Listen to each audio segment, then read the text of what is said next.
Chemistry is awesome. Assalamualaikum warahmatullahi wabarakatuh and salam sejahtera semua. Hari ni kita akan bincangkan kita ada 2 more questions to go for this PSPM SK015 untuk 2019 and 2020. Kita ada 2 soalan lagi, question number 5 and question number 6. Okay, dan seperti mana yang you all pun dah tahu kan, question number 5 adalah from chapter 6 and question number 6 is from chapter 7. Kita start dengan question number 5 class. Okay, question number 5 chapter 6 chemical equilibrium. Alright. Okay, so let's look at the question. So kita ada 5A. So what do we have here? Kita ada sulfur trioxide class. Sulfur trioxide, which is a gas, and this gas decomposes to produce sulfur dioxide and oxygen gas according to the following equation. So this is the equation given to you. Okay, and kita tahu the three of these gases berada pada equilibrium. Okay, pada equilibrium. Right, and then stated here, when 1 mole of sulfur trioxide is placed into a 2 liters vessel. Okay, dimasukkan dalam satu vessel, means bekas lah, satu bekas yang bersaiz 2 liters. Dan this gas is heated sehinggalah temperature reach 344 Kelvin. Okay, so what happened was the system achieved equilibrium. And ini yang penting ni kelas, at equilibrium stated here, nampak tak? Dia dah beritahu 0.6 mole of sulfur trioxide gas is remain. So nampak apa yang diberi dalam soalan ni? Dia dah bagi apa? Mole of SO3 at equilibrium. Nampak tak? Kita ada initial mole which is 1 mole of sulfur trioxide, and then kita ada the equilibrium mole of sulfur trioxide which is 0.6 mole. Jadi maksud daripada 1 mole kan dia dah berkurangan jadi 0.6 mole. Jadi from here kita boleh kira apa? Kita boleh kira X. Nampak tak? Jadi no need for you nak buat apa assumption lah untuk X kan, tak payah, sebab dalam table, dalam soalan ni kita dah boleh terus kira X. Sebab apa? Kita tahu daripada 1 mole reduce to 0.6, jadi X ni berapa? 0.4 kelas. Jadi nampak tak itu soalan dekat sini. Okay, so now let's look at the question. Yang pertama, dia minta you calculate the concentrations of each gas at equilibrium, and second, calculate the equilibrium constant Kc at 344 Kelvin. Okay, stated here the marks nampak 7 marks. Right, so kita solve for 5A1 first tengok yang pertama dulu. Right class, jadi as usual we are going to start with the equation. Okay, and then kita akan construct ice table. Okay, cuma ice table ini kita akan gunakan untuk mole lah, since we were given the moles kan. Right, jadi initially class okay, kita ada 1 mole of sulfur trioxide, right? 0 moles of both of these 2 gases because sulfur dioxide and oxygen belum lagi dihasilkan. Okay, and then dalam soalan dia dah bagi tahu apa? Dia dah bagi tahu dia punya equilibrium mole. Maksudnya selepas sulfur trioxide ni dah capai equilibrium with sulfur dioxide and oxygen gas, jadi the remaining mole of sulfur trioxide adalah 0.6. Jadi from here kita tahu the changes in mole ni adalah 0.4. Kan? Jadi kalau SO3 reduce sebanyak 0.4, apa jadi pada SO2 dan O2 sulfur dioxide dan juga oksigen. So dia akan bertambah sebanyak 0.4, 0.2. Okey. Ini saya nak terangkan So mungkin ada some of you akan a bit confused. Kenapa oksigen ni 0.2? Okay, you kena faham. 0.4 ni untuk 2 moles kelas. Nampak? 0.4 untuk 2 moles. 2 moles of SO2 dan 2 moles of SO3. Jadi sekarang ni kita ada 1 mole of oxygen. So that's why kita kena bahagi 2 lah. Sebab tu kita dapat 0.2. You ingat lagi tak? Kalau kita ada 2 mole, kita akan tulis apa? 2x kan? Ingat tak? 2x. Jadi sekarang ni 0.4 ni kelas bersamaan dengan 2x. Jadi kalau 2x is 0.4, x berapa? 0.2. Itu yang kita dapat 0.2 kat sini. Okay. Jadi hati-hati, kadang benda-benda macam ni you all boleh buat kesilapan kan. Okay, and then dah diberi dalam soalan at equilibrium. Okay, untuk SO3 ini dia punya mole dia 0.6, so untuk SO2 as 0.4 dan oxygen 0.2. Right, so these are the moles. These are the moles at equilibrium. Tetapi dalam soalan diminta apa? Soalan minta you kira kepekatan of these three gases, okay, at equilibrium. Okay, so since kita dah tahu dia punya mole masing-masing kan at equilibrium, dan kita pun dah tahu the volume of the vessel, which is 2 liters, dan apa kita akan buat seterusnya, kita akan bahagikan mole divide by the volume of the vessel, jadi kita akan dapat the concentration. Jadi for the case of sulfur trioxide, 0.6 mole divide by 2 liters, you akan dapat 0.3 molar. Okay, untuk sulfur dioxide 0.4 moles divided by 2 liters, you akan dapat 0.2 molar. And lastly, untuk oxygen, you akan dapat 0.1 molar. Daripada mana? 0.2 mole divided by 2 liters. Jadi you akan dapat 0.1 molar plus. Jadi inilah dia. Okay, the concentrations of these three gases at equilibrium. So these are the answers for 5A1. Okay, so ada apa nak tanya tak sebelum saya pergi pada 5A2? Okay, boleh? Tak ada masalah kan? Sebab ini saya rasa just a simple application of ice table sajalah kan. Alright, kita pergi yang seterusnya. Okay, untuk 5A2, the question asks you to find the value of K kan, equilibrium constant. Okay, Kc lah to be exact, for this equilibrium system. Okay, so tadi kita dah calculate, these are the concentrations of these three gases at equilibrium, right? Dan kalau kita nak kira Kc, kita sekarang ni, this is the equation untuk Kc.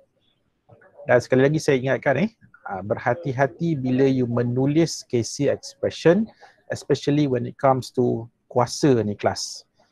Kenapa SO2 ni kuasa 2? Because there are 2 moles, remember, dalam equation, 2 moles of SO2 dan kita ada 2 moles of SO3, so that's why kena kuasa 2. Ini kadang-kadang ramai yang terlupa benda ini. Jadi be careful with this. Right, and then kita substitute all of these 3 values ke dalam this Kc expression. Okay, and then you solve for this, and finally this is the answer class. 4 times 10 to the power of negative 2. So this is the Kc value for this reaction. Okay, boleh? So kita teruskanlah dengan the next question, 5B. Okay, so in 5B, so what do we have here? Kita ada phosphorus pentachloride, PCl5. And this PCl5 ataupun phosphorus pentachloride ni kita letakkan dalam suatu seal container. Seal container ni bekas bertutup lah. Lebih kurang macam saya punya botol air ni lah. Kita masukkan satu bekas yang bertutup. Dia bertutup, maksudnya gas tu tak boleh pergi mana. Gas tu are trapped inside this container, seal container. Dan apa yang berlaku kelas, this PCl5 dia akan decomposes, dia akan decompose ataupun terurai menghasilkan PCl3 dan juga chlorine gas until these three gases capai equilibrium. Okay, and then dan apa lagi yang diberitahu dekat sini kelas, nampak dia bagi kat siapa? Delta H is negative. Remember apa maksud delta H negative? Maksudnya apa? Forward reaction is exothermic. Kan, forward reaction is exothermic. Kan, kalau positif maksudnya forward itu adalah endothermic. Jadi sebab dia bagi sini negatif kan. Jadi maksudnya forward is exothermic and reverse itu adalah the reverse reaction of this reaction adalah endothermic. Okay. So the first question is, explain the effect of lowering the temperature on the equilibrium constant Kp of the system. Okay, class. Cuba kita recall balik. Cuba kita recall balik. Dalam chapter 6 kan, dia belajar the only factor, in fact the one and only factor kan yang boleh mengubah nilai K ni apa? Temperature. Kan? Temperature sahaja yang boleh mengubah nilai K, guys. Okay, ingat tu. Concentration tak boleh ubah nilai K. Hanya suhu sahaja. Maksudnya kalau kita change the temperature by increasing it ataupun kita decreasing it, so kita boleh mengubah the value of K. Jadi sekarang ni untuk soalan yang ditanya, what will happen? Apa akan berlaku sekiranya kalau kita lower the temperature? Okay, so itu kita nak explain. Kita akan cuba explain. Right. Jadi first thing yang kita tahu, for this system, dia punya forward itu adalah exothermic kan, sebab dah given in the question kan, negative kan, maksudnya forward itu adalah exothermic. Jadi sekarang ni apa yang berlaku adalah bila kita lower the temperature, what happen actually, kita dah reduces the heat of the system, ataupun senang cerita kita dah mengurangkan haba dalam sistem tersebut. Kan, sebab kita sejukkan kan, kita sejukkan the system, kita lower the temperature. Jadi when this happen, so apa sistem yang akan buat? The system akan replaces the loss of heat, ataupun heat loss itu dia akan ganti balik. Jadi in order untuk ganti balik this loss heat ni tadi, ataupun haba yang hilang tadi by kita lowering the temperature tadi, so what will the system do? Ataupun how the system is going to do that, macam mana dia nak ganti balik kan the loss heat tadi ataupun heat loss tadi. Jadi in order untuk ganti balik this haba yang hilang ini, jadi apa sistem akan buat? Jadi in this case, okay, so the system akan replaces the loss heat tadi by increasing the rate of forward reaction until new equilibrium is reached. Okay. Jadi macam mana dia nak buat kelas? Kita tengok Jadi in this case, okay, jadi the system akan shift to the right. Okay, dia macam ni lah. Kalau you masih ingat lagi, bila saya ajar you all tentang how temperature affects reaction rate kan? Okay, dia macam ni. Kalau you all masih lagi tak clear, the best way is kelas, kita boleh buat macam ni tau. Okay, sebab dalam equation ni, dia tak tunjukkan kan. Tapi apa yang boleh kita buat? Kita tahu sekarang ni, kalau this reaction is negative, dia punya forward reaction menunjukkan apa? Exothermic kan tadi. Maksudnya tindak balas forward adalah exothermic. So bila exothermic, where should we place the heat? So heat kita akan letak sebelah produk. Nampak tak? Okay, kita akan letak heat kat sini. Jadi sekarang ni, apa yang berlaku adalah kita lower the temperature class. Kita mengurangkan suhu. So bila mengurangkan suhu, what happen actually to the system? What happened to the system? Anyone? Apa jadi pada sistem? Heat berkurangan, nampak tak? See? Heat tu berkurangan sebab kita lower the temperature. Jadi this is the disturbance. Ini gangguan dia. Jadi in order to kita kata nak counter balik benda ni, jadi sistem akan buat apa? Sistem akan cover balik the loss of heat. Kan? Jadi for the system to do that, untuk dia nak cover balik heat loss tadi, dia kena produce more heat. Nampak tak? Dia kena produce lebih banyak haba. Jadi in this case, untuk dia nak produce lebih banyak haba ataupun untuk dia nak increasekan the heat yang hilang tadi, so maksudnya sistem ni dia akan produce apa? Dia akan produce lebih banyak PCl3 dan lebih banyak Cl2. Maksudnya more of PCl5 yang akan decompose kelas. Maksudnya at lower temperature, lebih banyak PCl5 yang akan terurai menghasilkan PCl3 dan juga Cl2 gases. Jadi that's why in this case, sistem akan shift to the right. Kan, dia akan shift to the right. Okay, sampailah equilibrium, ataupun kita katakan sampailah new equilibrium is reached. And what happened at new equilibrium? Kita akan dapati the amount of phosphorus trichloride ataupun PCl3 and chlorine gas akan increase. Okay, and at the same time apa berlaku pada phosphorus pentachloride? Dia punya amount ataupun quantity dia akan decreasing. Okay, so this is what happened. Okay, dan since PCl3 dan Cl2 bertambah, PCl5 berkurangan. So that's why kalau kita cuba relate dengan KP kelas, okay, apa yang akan berlaku pada KP? What will happen to KP? So the value of KP, sekejap okay, so the value of KP akan increase or decrease. Okay, so the value of KP should be increases. Nampak tak? Sebab apa? Sebab produk makin bertambah, reaktan makin berkurangan.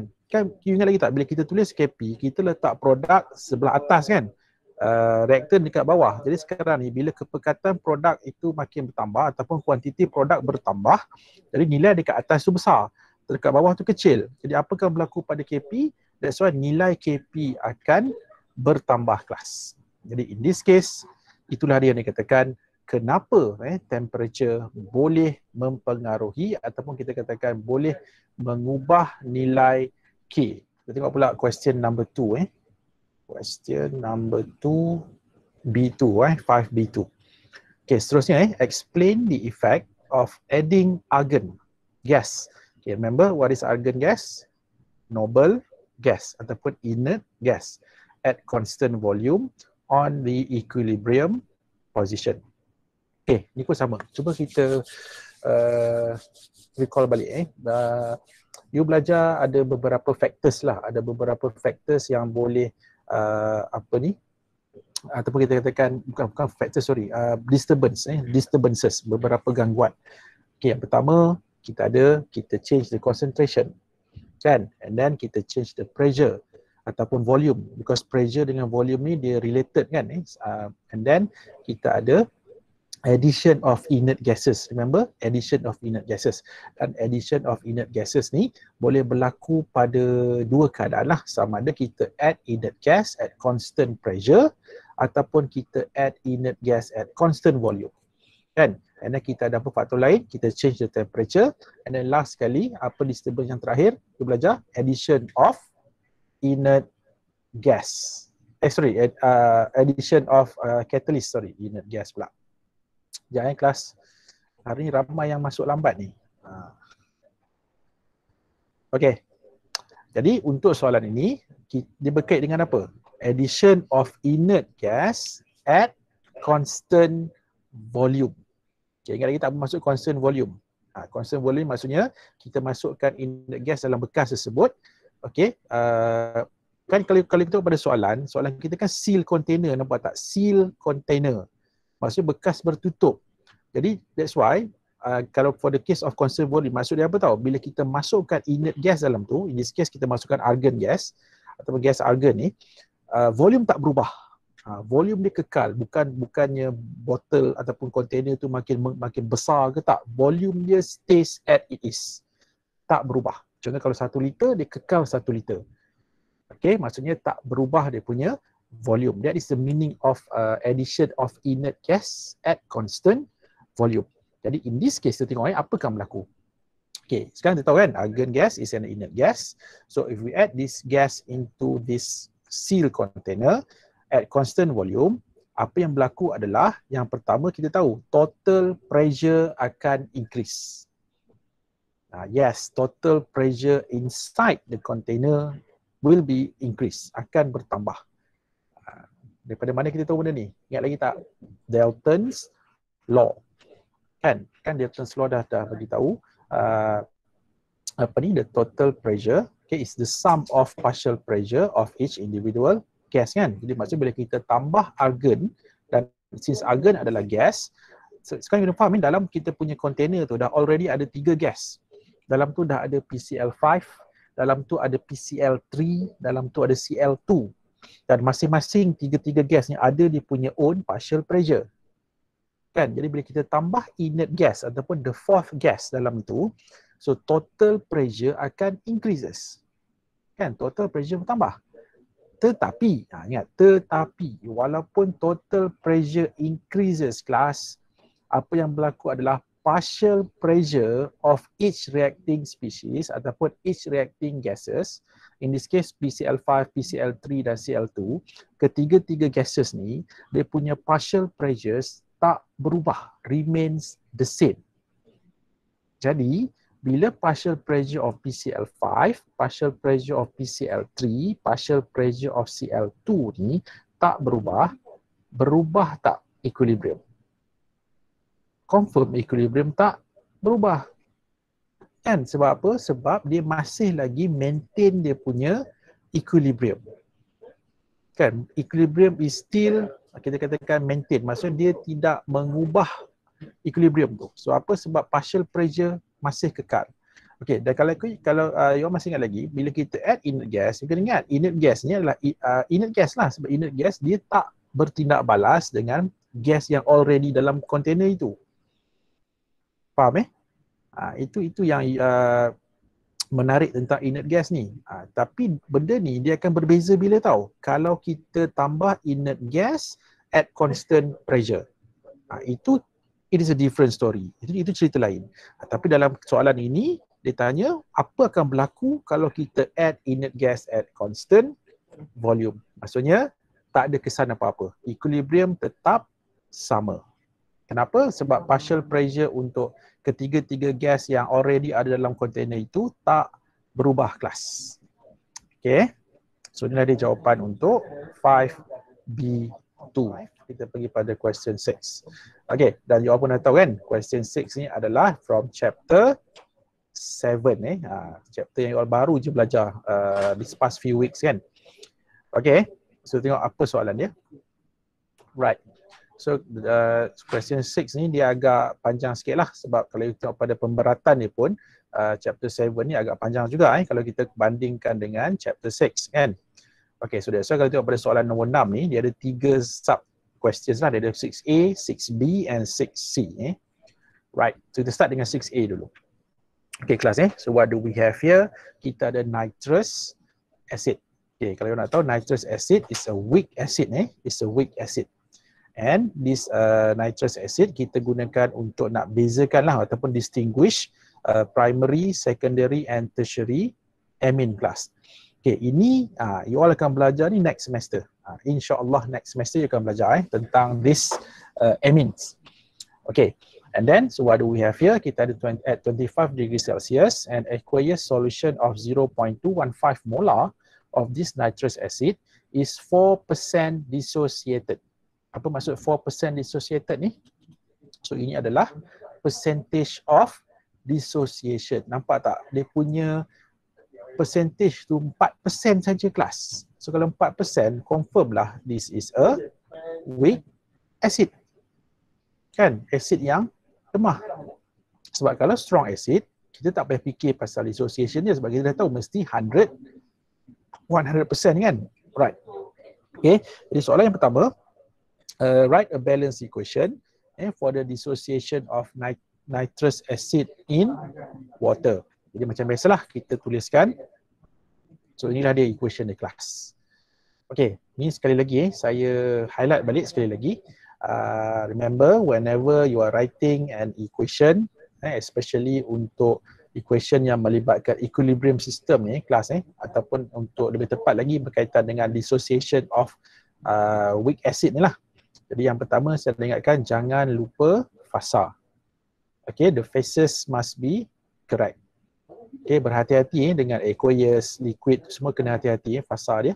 And then yang kedua, pastikan penggunaan arrow reversible reaction ni. Kerana ramai yang terlupa ni, arrow ni. Dia menggunakan satu hala saja tak boleh. Dia mesti equilibrium punya arrow. Right.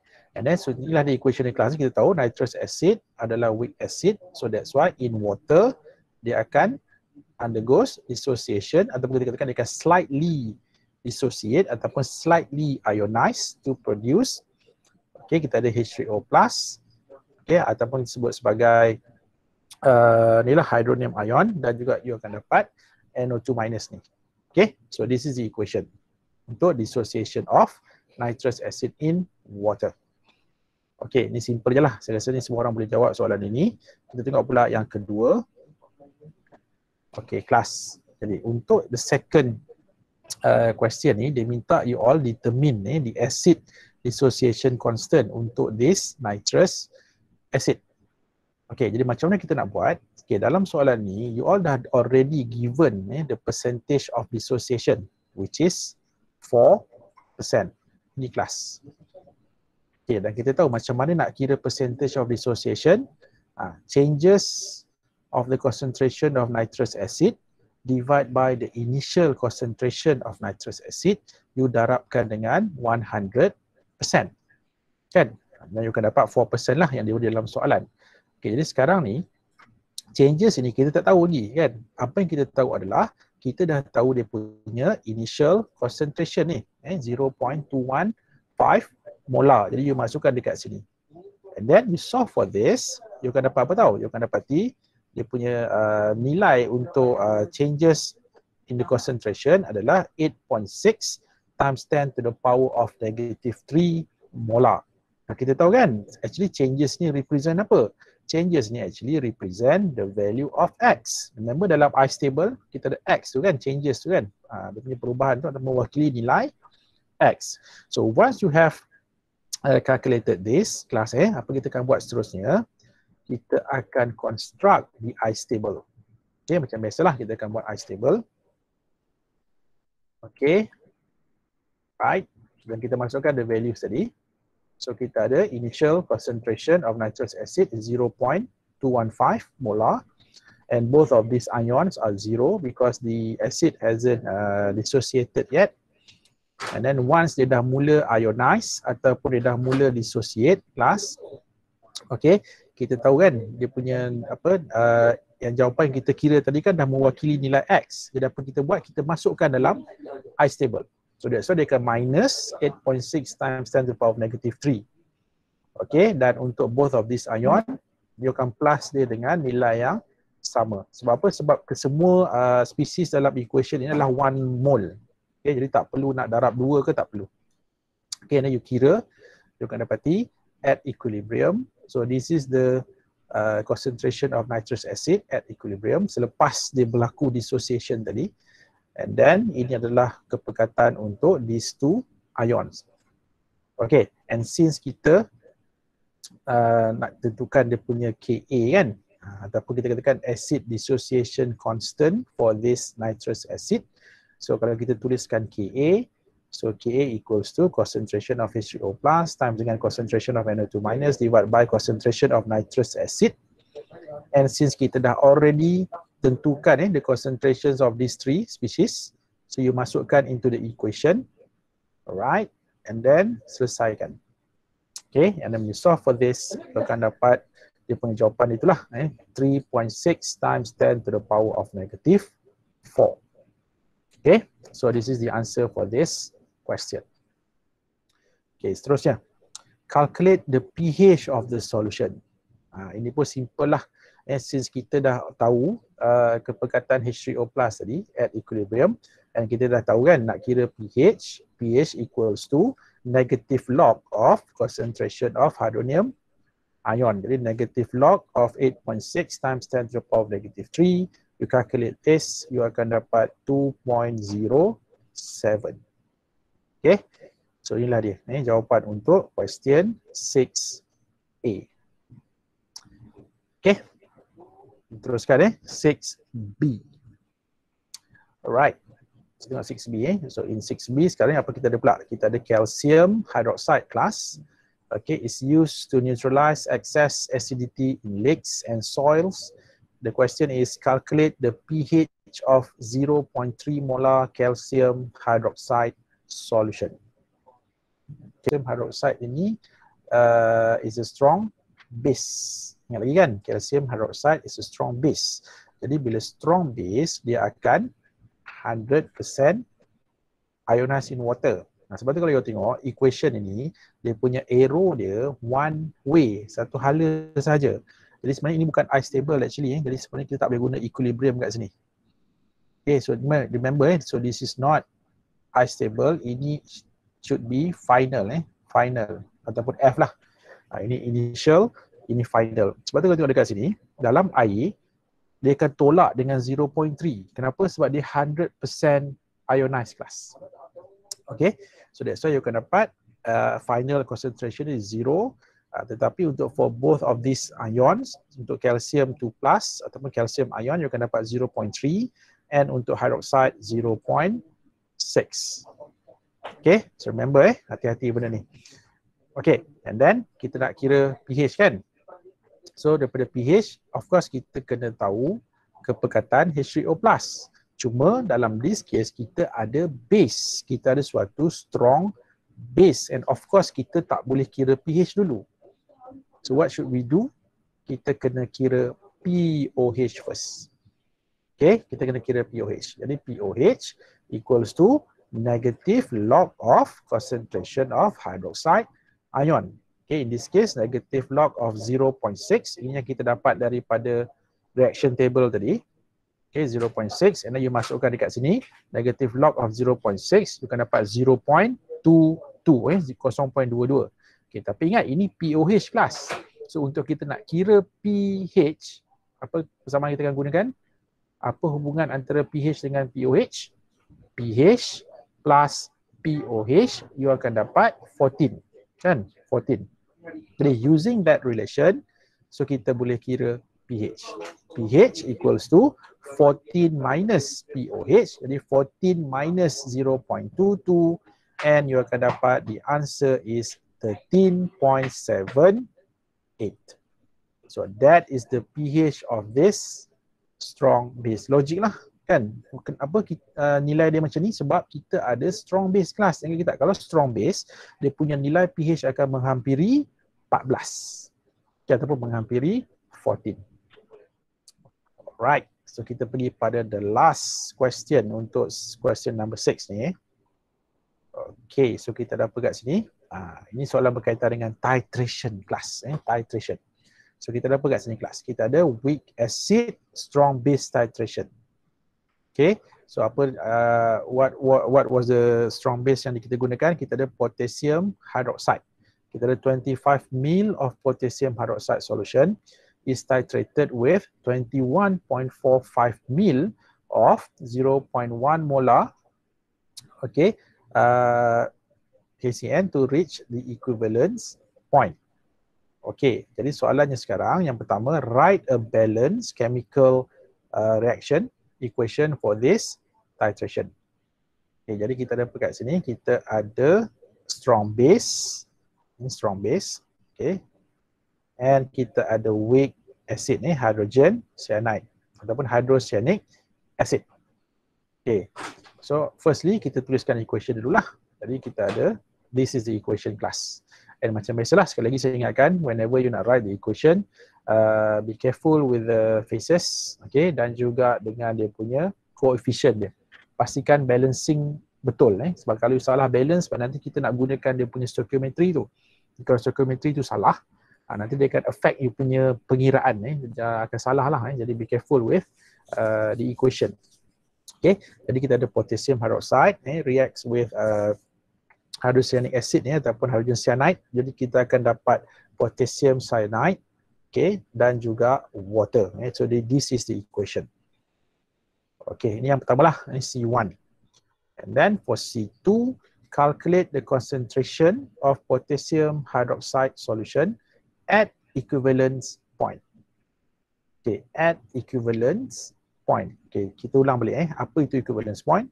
Equivalence point ni adalah the point at which reaction dah completely reacted according to stoichiometry. Kan? Ataupun kita katakan tindak balas sudah berlaku dengan lengkap, ataupun at the end of the reaction, no more acid, no more base left in the flask. Dah tak ada lagi. Dalam tu you akan dapat just salt solution saja. In this case kita akan dapat KCN solution saja. No more KOH, no more HCN. Dah tak ada lagi. Right. Jadi sekarang ni soalannya adalah apakah kepekatan KOH pada equivalence point. Jadi kalau kita fikir logik, kan, kalau kita fikir logik lah kan, kalau based on this question, kalau ditanya apakah kepekatan KOH pada equivalence point, should be kosong lah, betul tak? Betul tak kelas? Okay, should be zero, betul tak? Maybe you rasa pelik, kenapa saya kata zero? Sebab, kenapa saya kata it should be zero? Because at equivalence point, ada lagi ke KOH? Ada lagi tak KOH pada equivalence point? Ada lagi tak potassium hydroxide? Mana ada? Dah tak ada kan? Sepatutnya potassium hydroxide dah tak ada lagi dah. Sebab tu sepatutnya it should be zero. Itu apa yang saya faham lah. Tapi saya rasa soalan ini dia bukan tanya benda tu. Soalan ini tanya apakah kepekatan potassium hydroxide. Sebab kalau tengok dalam soalan dia tak mention kan kepekatan KOH. Itu yang dia minta you kira. Yang dia bagi adalah 0.1 molar itu untuk HCN. Tapi dia tak bagi untuk KOH. Kan? Dia tak bagi untuk KOH, dia minta you all calculate. Jadi yang saya faham untuk soalan ni itulah yang dia nak tanya sebenarnya. Bukan dia nak tanya pada equivalence point itu berapa kepekatan dia. Okey, jadi untuk nak kira ni macam biasalah, kita firstly apa you all kena buat kelas kira dulu how many moles of HCN reacted. Okay, so kita ada 0.1 molar and kita ada 21.45 mil. Jadi kalau kita gunakan kedua-dua nilai ni, you boleh kira mole of HCN ataupun hydrocyanuric acid ni ataupun hydrogen cyanide ni yang kita gunakan in this titration. Jadi you akan dapat 0.002145 mole. Okay, and then kita tengok pada equation kan. Okay, from the equation kita tahu at equivalence point tidak balas berlaku dengan lengkap. Maksudnya apa? Maksudnya dia dah ikut stoichiometry of this equation. Jadi from the equation kita tahu 1 mole of HCN react dengan 1 mole of KOH. So therefore, kalau kita ada 0.002145 mole of HCN, jadi untuk tindak balas berlaku dengan lengkap ataupun kita katakan dah capai equivalence point, so you akan dapat 0.002145 mole of KOH juga. Sebab ratio dia kan 1 to 1. Okay, nisbah dia 1:1 kan. Okay, jadi inilah dia bilangan mole plus of potassium hydroxide yang bertindak balas. Dan kita tahu ini datang daripada mana? Datang daripada larutan KOH lah kan. Jadi seterusnya apa kita akan buat untuk nak kira molarity of potassium hydroxide tadi. So mole of potassium hydroxide divide by apa? Volume lah. Kan molarity kan equals to mole of solute divide by volume of solution kan. Jadi sekarang ni kita ada 25 mil of KOH solution. Sebab tu mole kita bahagikan dengan 0.00215 mol tadi, kita bahagikan dengan 0.025 liters class. Dan you akan dapat the answer is 0.0858 molar. Okay, so this is the answer for this question. Okay, dia punya molarity dia. Right, kita teruskan. Okay, C3. Okay, C3. Explain why potassium cyanide is not a neutral salt. Kenapa dia bukan garam neutral? Using appropriate equations. Okay. Ingat lagi tak? Salt yang you belajar kan? Salt hydrolysis. Okay, kan kita ada berapa jenis garam?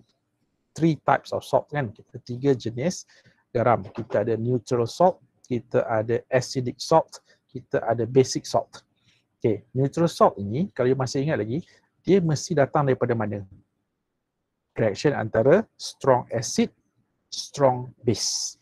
Kan, strong acid, strong base, yes, kita akan dapat neutral salt. Sebab apa? Sebab ion yang terhasil,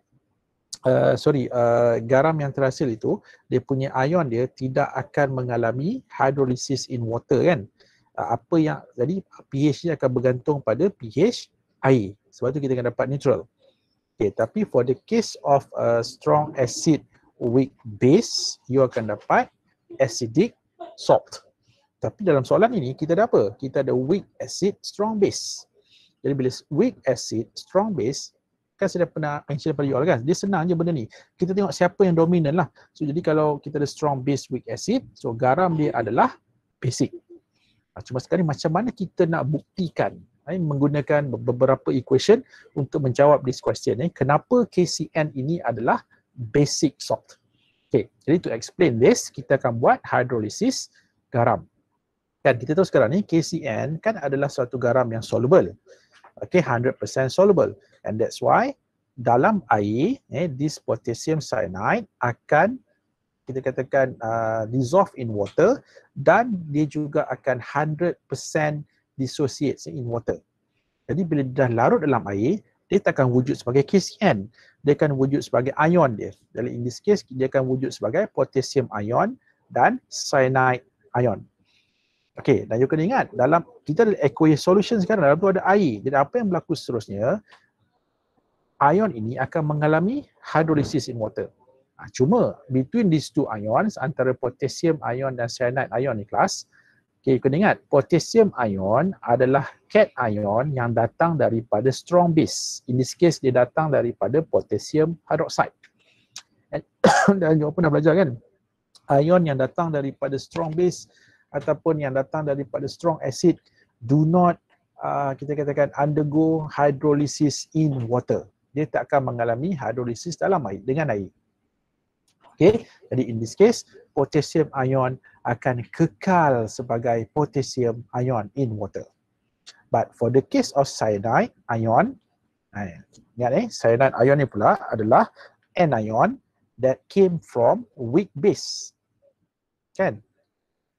Okay, sorry, bukan weak base, salah tu bukan weak base, it should be weak acid. Okay, dia datang daripada anion yang datang daripada weak acid. In this case, dia datang daripada HCN. Ini saya betulkan so ini bukan base ni. Ini should be acid gas. Okay, should be weak acid. So adalah cyanide yang came from weak acid. So anion yang datang daripada weak acid ataupun ion lah, kalau in general disebut apa-apa ion yang datang daripada weak acid ataupun weak base, ini yang akan undergoes hydrolysis. Jadi since sekarang kita tahu cyanide ni adalah anion yang datang daripada weak acid. Okay, dia datang daripada weak acid, tetapi sebenarnya dia adalah conjugate base of HCN. Ingat lagi tak? Pasangan conjugate acid base pair kan, HCN weak acid. Jadi cyanide itu apa? Dia punya pasangan conjugate base dia. Jadi that's why dalam air dia akan hasilkan hydroxide. Okay, dah kena ingat dia cyanide ni dia masih lagi, walaupun dia adalah anion datang daripada weak acid ataupun walaupun dia adalah conjugate base adalah masih lagi weak base. So bila weak base, so that's why dalam air kelas, sebab itu dia masih lagi slightly dia punya ionization itu. Jadi that's why in this case cyanide akan slightly ionize in water, okay, to produce HCN, dan juga dalam masa yang sama nampak dia produce apa? Dia menghasilkan hydroxide. Sebab itulah garam ini bersifat basic dan bukannya neutral. Okay, so that's the reason kenapa KCN is a basic salt. Senang cerita macam lah sebab dia datang daripada strong base, weak acid, dan garam itu nanti akan menghasilkan hydroxide. So that's why kita akan dapat suatu basic salt class. Okay, last question. Soalan yang terakhir. Simple je soalan ni. Suggest a suitable indicator for the titration. Okay, ingat lagi tak saya dalam kita punya lesson yang lepas bila kita cerita pasal titration curve, ingat lagi tak? Whenever kita nak tentukan indikator yang sesuai ni kelas, kita kena cari apa? Indikator di mana dia berubah warna dekat mana? Pada steep portion itu. Ingat tak? Pada steep portion. Kan dalam setiap curve tu tak kisahlah strong acid, strong base ke, strong acid, weak base ke, strong base, weak acid ke. Okay, dia akan ada di steep portion. Dan every time kita nak cari indikator yang sesuai, kita akan gunakan indikator di mana dia punya perubahan warna itu ataupun dia punya pH range tu berlaku pada this steep portion. Kan, pada steep portion tu. Jadi in this case kita ada apa? Kita ada sekarang ni weak acid, strong base. Kan, kita dah tahu kan, untuk weak acid, strong base ni kan tadi pada equivalence point kan kita dapat basic salt. Kan, basic salt. Jadi at equivalence point dia punya pH dia normally akan above 7. Above 7. Ataupun biasanya kalau untuk weak acid, strong base ni kelas, kalau you nak tahu dia punya nilai pH at equivalence point dia biasanya menghampiri 9. Sama ada 8 point something lah, lebih kurang macam dia kan close to 9. Jadi bila close to 9, that's why in this case indikator yang sesuai adalah phenolphthalein. So, ingat lagi tak dalam kita punya lesson yang lepas, phenolphthalein dia punya pH range dia berapa? 8.3 to 10.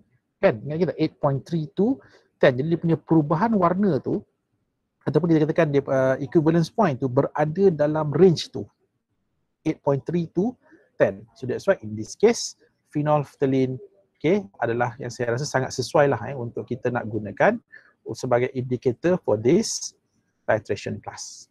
Okay, so this is the answer for this question. So, Yes. for the last part, because the question asks us to suggest, right? So we need to explain a bit, right?